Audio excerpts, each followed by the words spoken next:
The Russian army has started using obsolete weapons from the 1960s and 70s. Build columnist reports on Russia's use of naval weapons from the 1960s for land warfare.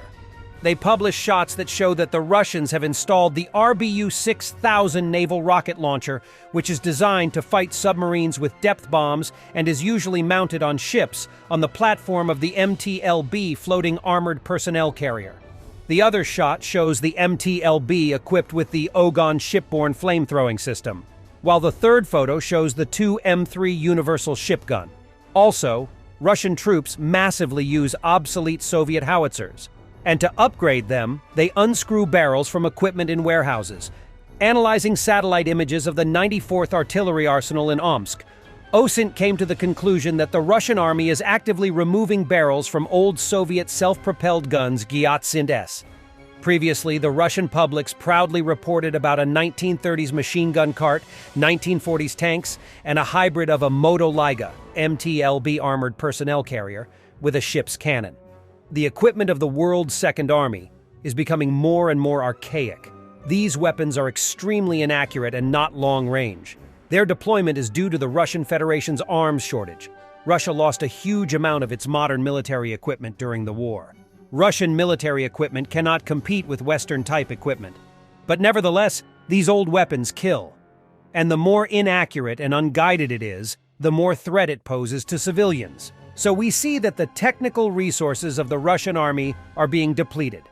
It is necessary to strengthen the Ukrainian military offensive potential to defeat the Russian army quickly and finally, so that the latter is not able to renew its technical resources.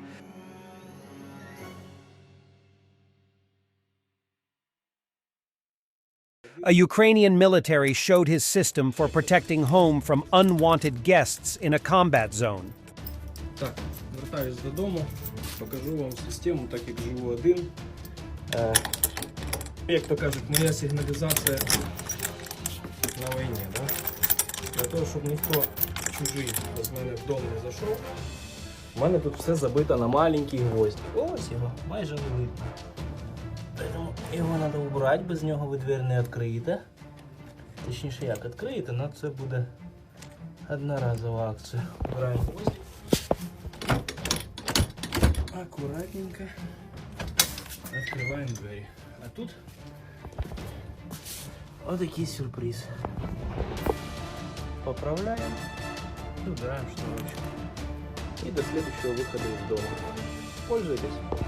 The plywood marshal Shoigu, who barely managed to save his skin by fleeing Rostov just hours before Prigozhin's arrival, says that the Moscow regime is increasing its firepower to achieve set goals by 2025. What goals exactly, no one knows, but it doesn't matter. Shoigu's only purpose is to keep the Kremlin Ripper on the throne for as long as possible, and no Russian lives will be spared for this. Iron Curtain 2.0 and Permawar are the only way for P*10 to make up for the huge mistake of failing the invasion of a much stronger nation. Vague goals are ideal in that they cannot be achieved. The widely promoted Kupiansk offensive and promises to take Kharkiv failed with occupier forces unable to move more than a few miles in some areas. Even the tankies stopped talking about it. США и их союзники продолжают вооружать вооруженные силы Украины, а киевский режим кидает необученных солдат в бессмысленные штурмы на убой. Такие циничные действия Запада и их приспешников в Киеве лишь подталкивают Украину к самоуничтожению. В этих условиях продолжаем наращивать боевую мощь вооруженных сил, в том числе за счет поставок современного вооружения и совершенствования подготовки войск с учетом опыта специальной военной операции. Последовательная реализация мероприятий плана деятельности до 2025 года позволит достичь намеченных целей. Destruction of Russian equipment and personal with FPV drones by Ukrainian Special Police Forces of the Robocop unit in the Luhansk region. Losses: BMP-2, UAZ-452, Kamaz truck, 2 infantry squads.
The 44th Separate Artillery Brigade of Ukraine's armed forces destroys a Russian tank in the battle for Novoprokopivka.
Thanks for watching, and don't forget to subscribe. Also, if you want to support Warthog Defense, please become our member and get early access to new videos, exclusive members-only videos, and become administrator in comment section. The membership link is in the description. Rescues every day. We had a guy last week, it's 6 rescues in 6 days. You know, he's doing the job every day.